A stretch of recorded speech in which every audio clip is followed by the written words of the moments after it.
국민 여러분 안녕하셨습니까? 인도태평양 전략연구원의 최수용입니다. 오늘도 저희가 마련한 인도태평양 전략연구원 유튜버와 공적간TV 그레이트게임 유튜버를 애청해 주시는 대한민국의 국민 여러분, 또 해외에 계시는 동포 여러분 한 분 한 분께 감사함을 전해드립니다. 특별히 저희를 위해서 불민한 저에게 이렇게 여러 가지 측면에서 후원하고 성원해 주시는 많은 우리의 지지자 여러분들께, 특별한 대한민국의 애국우파 시민 여러분들께 깊은 충심의 감사의 인사를 전해드립니다. 자, 여러분들 가운데 지금 인도태평양 전략연구원에서 판매하고 있는 사진으로 보는 6.25 한국전쟁, 자유와 생명의 기록을 구매하신 분들께서는 책을 보신 소감을 저희 인도태평양 전략연구원 홈페이지에서 댓글로 이렇게 기록을 남겨주시면 대단히 감사하겠습니다. 아울러 측백나무 오일도 인도태평양 전략연구원 홈페이지에서 그 광고 배너를 보시면 상세 내용을 보실 수가 있습니다. 또 이 측백나무 오일도 사용해 보신 분들께서 사용 소감을 댓글에 남겨주시면 감사하겠습니다. 자, 오늘 제가 전해드릴 이야기는요, 다름이 아닌 슈퍼문과 슈퍼밀물에 초토화된 중국 이야기들을 좀 해드리겠습니다. 과연 이와 같은 염소, 바닷물이 이렇게 중국 내륙을 범람을 해서 밀어닥쳤는데 중국의 해군기지 그리고 원자력 발전소 이런 것들은 과연 무사할 수 있는지, 앞으로 우리가 어떠한 이에 대한 대응 조치를 하고 우리의 안전을 도모해야 할지, 구체적인 우리들의 실천 방안에 대해서도 동시에 살펴보도록 하겠습니다. 자, 지금 중국 동부 연안 전체에 대조기와 슈퍼문 그리고 강풍이 만나면서 7m 높이의 밀물이 밀고 들어왔습니다.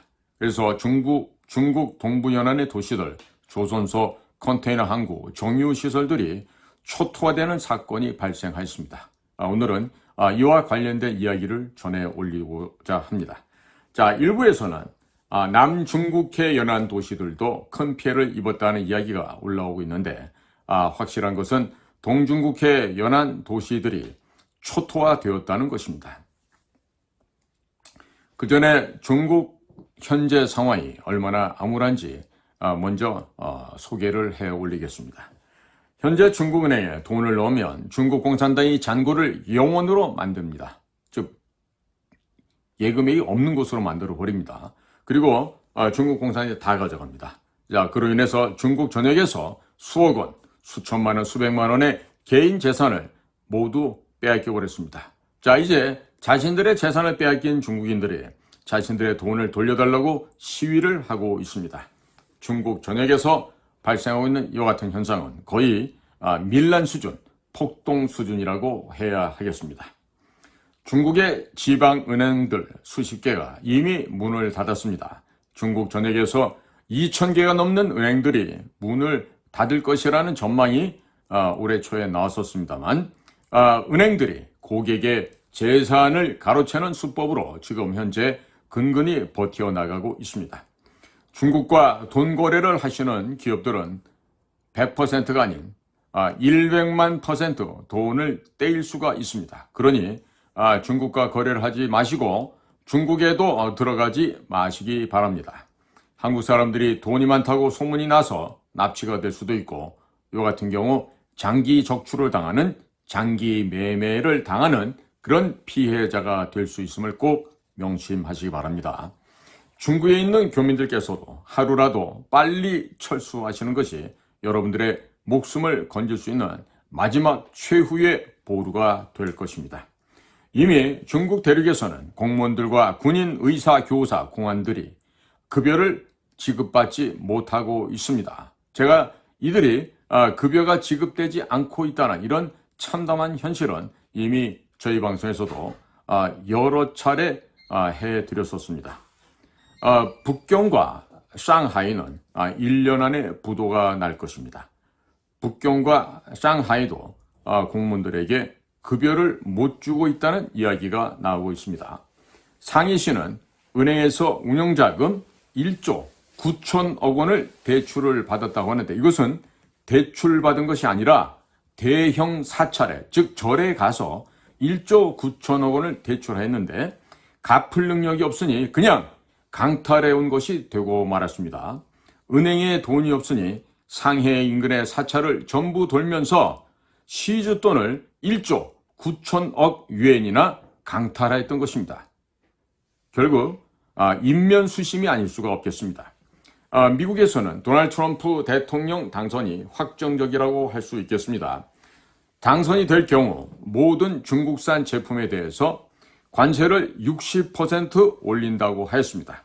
중국산 전기차에 대해서는 현행 관세 100%를 200%로 인상한다고 하였습니다. 그리고 중국 기업들이 멕시코를 우회해서 미국에 진출할 경우 관세를 1000% 부과하겠다고 했습니다. 자, 그냥 이야기는 6개월 내에 모든 중국 기업들을 죽여서 도산시켜버리겠다는 철저한 의지를 표명하고 있다.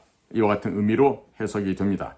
이미 미국, 캐나다에 중국산 전기차 관세가 100% 올랐습니다. 자, 이렇게 전기차에 대한 관세가 100% 오르자 중국의 전기차 업체들이 줄줄이 도산하기 시작했습니다. 그리고 설상가상으로 미국 의회에서는 중국을 죽이는 28가지 법안을 추가로 발의를 하였습니다. 그 중에서 홍콩에서 미국 무역대표부를 철수를 시켰고 미국의 기술이 들어간 모든 제품을 중국에 판매 금지하는 법안 역시 포함되어 있습니다. 중국으로 어떠한 반도체 기술이나 생명공학 기술, IT 기술의 유입이 금지되고 말 것입니다. 홍콩에서 미국 무역대표부가 철수한다는 것은 중국으로 들어가는 모든 자금을 끊어버리겠다는 의미가 됩니다. 미국이 손털고 나가면 한국, 일본, 유럽 업체들도 중국과의 모든 거래를 끊어버리게 될 것입니다. 이런 상태에서 이스라엘이 이란의 핵시설과 원유시설을 모두 파괴하겠다는 비밀 작전을 이미 수립했고 이미 1차 행동을 개시하였습니다. 트럼프 행정부가 들어서면 사우디아라비아가 영공을 몰래 열어주고 미국의 공군기가 사우디아라비아 상공에서 이스라엘 공군기에게 공중급유를 해줄 것이고 또한 조기경보 통제기가 하늘의 지휘 사령탑이 되어서 본 임무 수행을 완벽하게 수행하는데 옆에서 측면 지원하게 될 것으로 보여집니다. 이란의 원유 및 가스의 90%는 중국으로 수출되고 있습니다. 이스라엘에서 이란의 원유 시설을 모두 폭파하게 되면 중국은 에너지 수입의 3분의 1에서 2분의 1이 단절되게 됩니다. 끊어지게 된다는 얘기입니다. 그렇게 되면 3개월 내에 중국 내 모든 기업들은 줄줄이 도산을 하게 되고 올해 겨울에는 수억 명의 중국인들이 굶어 죽거나 얼어 죽게 될 것입니다. 트럼프 일기 때 트럼프 대통령이 이 멍청한 문재인의 팔을 비틀었습니다. 그 결과 2017년부터 2036년까지 260만 톤의 원유 및 가스를 미국 측으로부터 사오도록 장기 계약을 체결하였습니다. 이 때문에 대한민국에서는 에너지 수급에 대한 큰 영향을 받지 않게 되었습니다. 천만다행이 아닐 수가 없습니다. 이란에서 에너지를 가지고 오는 것도 없고 중동에서 에너지가 못 들어오고 안 들어오게 되면 미국 것을 미국의 석유, 미국의 가스를 추가로 더 사오게 되면 됩니다. 자, 그러니까 이에 반해서 중국은 그냥 말라 죽게 된다. 이런 이야기가 되겠습니다. 자, 여기까지가 현재 중국이 처해 있는 상황이 되겠고 지금부터는 어떻게 중국 연안 도시들이 바닷물에 의해서 초토화되어 갔는지 말씀해 올리겠습니다. 최근 동중국해와 인접한 중국의 연안 도시들이 전역이 대조기와 강풍 그리고 슈퍼문이 겹치면서 대형 쓰나미가 덮쳤습니다. 그리하여 중국 동부 해안 지역이 초토화되었습니다. 10월 17일 슈퍼문이 뜨고 이틀 만인 10월 19일에 중국 동부 연안 도시 전역에서 해안가 마을 대부분이 7m가량 불어난 바닷물에 의해 침수되는 대재앙이 발생하였습니다. 원래 중국의 우리로 볼 땐 서해안이죠. 중국은 동해안이 되겠고요. 이 서해안은 원래 조수간만의 조석의 차이가 큽니다. 그런데 슈퍼문의 영향과 강풍의 영향으로 인해서 거대한 쓰나미가 중국 바레만과 동부지역 전체 해안을 덮치게 되었습니다. 바닷물이 육지에서 7m 이상 올라가고 이 바닷물이 내륙 깊숙하게 밀고 들어가면서 내륙의 도시들과 농경지들이 바닷물에 침수되어 추수를 앞두고 있었던 중국의 농촌이 그야말로 초토화되었습니다. 중국의 농민들이 지금 망연자실 모든 희망을 잃어버리고 말았습니다. 차량들이 바닷물에 둥실둥실 떠다니는 장면도 출연하고 있는데 민물에 침수된 차는 대충 손봐서 씻고 타고 다닐 수 있을런지도 모르겠습니다만은 바닷물에 한번 담궈진 전자제품이나 자동차, 철판 등은 부식이 발생하고 바닷물이 마르면서 소금기가 각종 회로에 붙어서 오작동을 일으키기 때문에 그냥 다 버려야만 합니다. 고철로 쓰려고 해도 민물로 씻어내야 고철로 사용할 수 있기 때문에 바닷물에 한번 담궈지면 고철로 사용하는 것도 용이하지 않습니다. 중국 동부 연안의 모든 도시에서 피해 영상이 SNS에 올라오고 있습니다. 아마도 동부 연안 전체적으로 상당한 피해를 입은 것으로 추정되고 있습니다. 일부에서는 남중국해와 인접한 연안 지역도 큰 피해를 입었다는 영상이 올라오다가 돌연 삭제가 되고 있습니다. 시간이 지나면 지날수록 더 많은 영상이 올라올 것으로 예상되고 있습니다. 드론으로 찍은 영상 중에서는 바닷물이 육지로 밀고 들어오자 차량들이 놀라서 후진으로 도망가는 영상도 올라오는데 재난 영화의 한 장면을 보는 듯 착각을 하게 됩니다.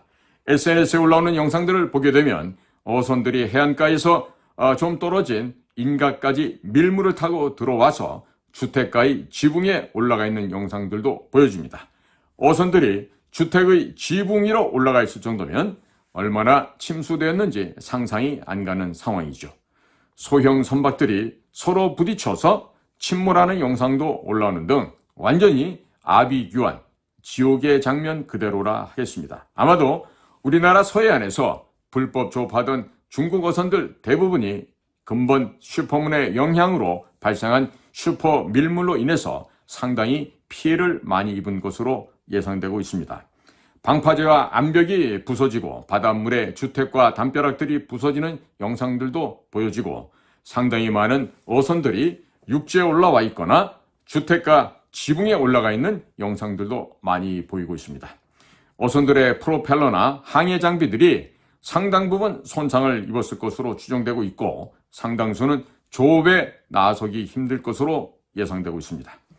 북중국 바레만의 천진시, 탕산시, 옌타이시, 난퉁시, 또 대만 맞은편에 있는 복건성의 샤먼시 등등의 해안가 마을들이 초토화된 것으로 나오고 있습니다. 그 중간중간 거의 모든 동중국해 해안 도시들이 바닷물에 의해서 마을이 침수된 것으로 보여집니다. 어느 영상을 보면 조선소에 바닷물이 밀고 올라오자 작업 중이던 인부들이 놀라서 도망가는 모습들도 보여지고 있고 컨테이너 부두의 하용용 크레인이 바닷물에 상당 부분 잠긴 영상도 올라왔다가 사라지고 있는데 아마도 중국 정부에서 재난 영상들을 모두 지워버리는 것 같습니다. 조선소가 물에 잠기게 되면 조선소 옆에 밀집되어 있던 조선 기자재, 선박 부품 공장들도 모두 바닷물에 잠겼을 것이라는 것은 안 봐도 비디오가 되겠습니다. 앞으로 중국에서 선박을 건조할 수 있겠습니까? 조선소가 침수 피해를 입게 되면 만들고 있던 선박을 선주들이 인수를 포기한다거나 건조 지연했다는 클레임을 크게 걸게 될 것입니다. 중국의 조선소들이 줄도산하게 될 것으로 전망되고 있습니다. 조선소와 선박 부품 업체들이 심각한 타격을 입게 되면 중국 해군 함정의 수리 및 건조가 힘들게 됩니다. 조선소에서 대형 구조물을 나르던 대형 특수 트럭들도 바닷물에 침수되었을 텐데 그러면 조선소는 작업이 불가능하게 됩니다. 특수 차량은 전부 해외에서 수입해야 하기 때문에 중국 조선소들도 아마도 상당 기간 동안 선박 건조가 불가능하게 될 것입니다. 컨테이너 크레인이 상당 부분 침수된 영상도 올라오고 있습니다. 컨테이너 항만에서 컨테이너를 선적하고 하역하는 크레인도 피해를 상당히 입은 것으로 보여지고 컨테이너 차량들도 상당 부분 침수된 것으로 관측되고 있습니다. 아마도 중국의 연안 항만들이 상당 기간 재구시를 못할 것으로 사료됩니다. 특히 샹하이 같은 경우는 육지에서 바다로 약 30km 떨어진 해상에 인공섬을 만들고 이곳을 세계 최대의 컨테이너 항구로 만들었습니다. 중국 동부 해안에 바닷물이 7m까지 올라왔다고 하면 모르긴 몰라도 샹하이 앞바다의 대형 컨테이너 부두 역시 침수 피해로 마비가 되었을 것입니다. 그리고 샹하이 컨테이너 항만 맞은편에 닝보라는 곳이 있는데 이 닝보항 역시 세계적인 컨테이너 항구입니다. 이곳은 중국의 원유 저장 시설 및 화학 산업단지가 밀집되어 있는데 여기도 심각한 타격을 입었을 것입니다. 중국 해안가 곳곳에 크고 작은 컨테이너 부두와 화학 공장들이 즐비한데 아마도 이 모든 지역들이 이번 쓰나미로 인해서 초토화가 된 것으로 관측되고 있습니다. 이와 같은 곳들은 국가 보안 시설인 관계로 영상 촬영이 안 되기 때문에 영상이 안 올라온 것인지 아니면 피해 영상이 올라왔지만 중국 정부에서 삭제를 한 것인지는 아무도 모르고 있습니다. 중국 동부 연안 전역에서 바닷물이 7m 이상 높이로 육지 쪽으로 밀고 올라왔다면 이것들 또한 심각한 피해를 입었을 것으로 추정이 됩니다. 컨테이너 부두가 바닷물에 침수가 되면 컨테이너 항만에 쌓아놓은 수백만 개 혹은 수천만 개의 컨테이너가 모두 물에 잠겼을 것입니다. 물론 컨테이너 박스도 하단에 쌓여있는 것은 침수되고 상단에 쌓여 있었던 것들은 손상을 입지 않았을 것입니다만은 그렇지만 하단에 쌓여 있었던 컨테이너에 어떤 물건이 얼마만큼 들어있는지 알아야만 피해 조사도 되고 피해 보상도 가능하게 됩니다. 하단에 쌓여 있어서 바닷물 피해를 입은 컨테이너를 모두 드러내려면 상단에 선적되어 있었던 모든 컨테이너 박스를 드러내어 다른 곳에 옮겨야만 하겠습니다. 생각만 해도 수십만 개, 수백만 개, 수천만 개의 컨테이너를 모두 드러내고 하단에 깔려있는 바닷물에 오염된 컨테이너를 드러내는 것은 사실상 불가능에 가까운 일입니다. 그리고 컨테이너 차량이나 하이어 크레인이 멀쩡하여도 불가능할 것인데 만일 이런 장비들 또한 고장이 났다고 하면 그냥 중국의 컨테이너 부두도 망하는 것이고 중국에 물건을 주문한 업체들도 모두 망하는 것입니다. 망국의 형색이 지금 곳곳에도 짙게 드리워지고 있습니다. 일단 물건이 중국에서 와야지 손상을 입었는지 파악을 할 것이고 또한 중국 항만이나 보험사의 손해배상을 요청할 수 있을 것입니다만 중국 항만에서 물건 배송이 안 되게 되면 중국 공장에 물건을 주문했던 업체들은 줄줄이 망하는 수밖에 없습니다. 자, 그러면 앞으로 누가 중국 공장에 물건을 주문하겠습니까? 그리고 중국의 동부연안 지역에 크고 작은 화학 공장들이 많은데 아마도 이 화학 공장들도 상당 부분 큰 피해를 입었을 것으로 지금 추정되고 있어요. 특히 화학 공장이나 원유 정제 시설들은 한번 공장이 서버리게 되면 파이프라인 안에 들어있는 원유나 화학 물질들이 굳어버리게 됩니다. 이 때문에 파이프라인을 모두 뜯어내야만 합니다. 파이프라인만 뜯어내고 다시 설치하는데 최소 6개월에서 1년 정도는 공장 가동을 중단시켜만 하겠습니다. 자, 이것은 공장이 망하는 것 외에는 별다른 답이 없다는 것을 의미합니다. 그리고 종이공장 본체가 바닷물에 침수되었다면 그것은 더 이상 어떻게 쏜쓸 방도가 없습니다. 바닷물이 육지에서 7m 높이로 밀고 들어왔다면 이런 것도 아마 모두 침수되었을 것으로 추정되고 있습니다. 중국 해안에 원자력 발전소가 200여 개가 설치되어 있습니다. 원자력 발전도 큰 피해를 입었을 가능성을 배제할 수가 없는 상황이죠. 더불어민주당 의원들과 이재명은 중국 정부에게 중국 동부 연안의 원전 피해 상황을 소상히 밝히도록 성명서를 내기 바랍니다. 지난번 장강 양쯔장 중상류에 있던 우한 조선소에서 중국 해군의 핵 잠수함이 침몰했을 때에도 더불어민주당은 중국 정부에게 방사능 오염물질이 서해로 흘러갈 수도 있으니 대책을 세우라고 했어야만 했는데도 말 한마디 못하였습니다. 이번에는 꼭 중국 정부에게 방사능 오염 대책을 세우라고 성명서를 내기 바랍니다. 자, 이재명과 더불어민주당 정치인들은 중국에서 얼마나 많은 정치 자금을 받고 여성들을 성상납 받았는지는 모르겠습니다만은 태평양으로 흘러가서 한반도로 오지도 않는 일본의 원전 처리수에 대해서는 난리를 치며 당장 서해로 중국 원전과 핵 잠수함에서 흘러나오는 방사능 오염 물질이 흘러갈 수도 있는 현 상황에서 전라도 어민들이 키우고 있는 수산물들이 중국산 방사능 물질로 인해 모두 오염될 수가 있습니다. 자, 그런데도 전라도에 가서 표만 달라고 하지만 말고 중국 정부 측에게 대책을 세우라고 강력하게 이야기를 하고 요청을 해야 될 것입니다. 더불어당은 전라도 주민들 표만 빨아먹지 말고 정작 중국산 오염물질로 인해서 전라도 수산업이 초토화될 수 있는 상황을 명심하기 바랍니다. 아무리 힘든 상황이 되더라도 이에 대한 철저한 대비책을 세워야 되는데 현재 더불당은 아무런 대책조차도 세우지 않고 있습니다. 전라도 여러분들은 각성하기 바랍니다. 자, 전라도 도민 여러분들, 전라도에 계시는 우리 대한민국 국민 여러분들, 더불어민주당 정치 몰입애들에게 이용당하고 버림당하는 그런 창피한 일들을 더 이상 당하지 마시게 됩니다.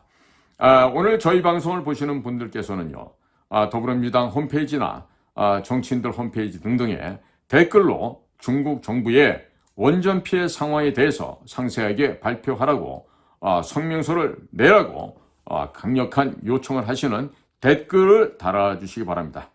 현재 중국 전역에서 근본 슈퍼문에 따른 피해가 어느 정도인지 우리 정부 당국도 심각하게 조사를 해야만 하겠습니다. 정신들 차리기 바랍니다. 대한민국 정부 여러분들. 중국 동부 해안가에 7m에 달하는 쓰나미가 밀고 올라와서 어선들이 주택가 지붕에 얹혀진 영상들이 나오는 것 정도라면 양자강과 황허를 따라서 엄청난 양의 밀물이 밀고 올라왔을 것이 틀림없습니다.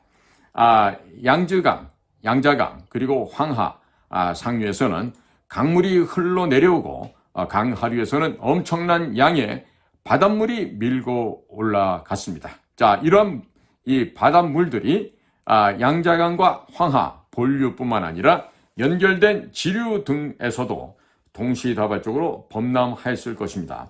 중국 내륙에는 여름에 내린 폭우로 인해서 홍수가 난 상태이고 배수시설이 올바르게 되어 있지 않아서 아직 물이 못 빠지고 안 빠진 곳이 대단히 많이 있었습니다.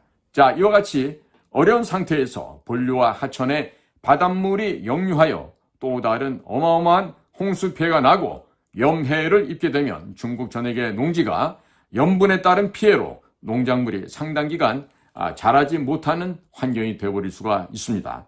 그리고 양자강과 황하, 본류와 지천을 오가는 엄청난 수의 크고 작은 선박들이 부딪혀서 파손이 되었거나 여러 가지 사고로 인해 내륙 항로가 막힐 수도 있을 것입니다. 양자강, 황하, 내륙 해상 고속도로를 하고 있습니다. 크고 작은 선박들이 충돌로 가라앉았고 육지에서 떠내려온 쓰레기들이 강바닥에 가라앉게 되면 선박들이 지나다닐 수가 없게 됩니다. 내륙 깊숙한 곳까지 식량과 에너지가 공급이 안 되어서 올해 겨울에는 수억 명이 얼어 죽고 굶어 죽을 수도 있을 것입니다. 내륙에서 만들어서 해외로 수출하던 제품들도 납기를 맞출 수가 없게 되니 거래처가 다 끊어지게 되고 줄도산을 하게 되겠죠. 상해나 닝보 같은 동부해안 컨테이너 기지들 역시 바닷물에 침수되었다면 그냥 중국은 자동적으로 해상 봉쇄가 되어버리고 마는 것입니다. 기본적인 물리학 지식만 있다면 상해나 닝보와 같은 대도시의 컨테이너 시설, 정유 시설 등도 큰 타격을 입었을 것으로 사료가 됩니다만 어느 정도 피해를 입었는지는 영상들이 올라오는 것이 없고 혹은 올라온다 하더라도 삭제가 되고 있어서 정확하게 파악하기가 어렵습니다. 남중국해와 인접한 연안 도시들도 피해를 입었다는 이야기는 지금 대단히 확산이 되고 있습니다. 이 방송을 보시는 분들께서는 혹시 이번 슈퍼문과 관련되어 중국 연안 지역에서 어느 정도 피해를 입었는지 아는 분들이 계시면 저희 인도태평양 전략연구원 홈페이지 댓글에 정보를 공유해 주시면 감사하겠습니다. 자, 오늘도 저희가 마련한 유튜브 방송을 경청해 주셔서 대단히 감사합니다. 저희는 인도태평양 전략연구원 최수영입니다. 고맙습니다.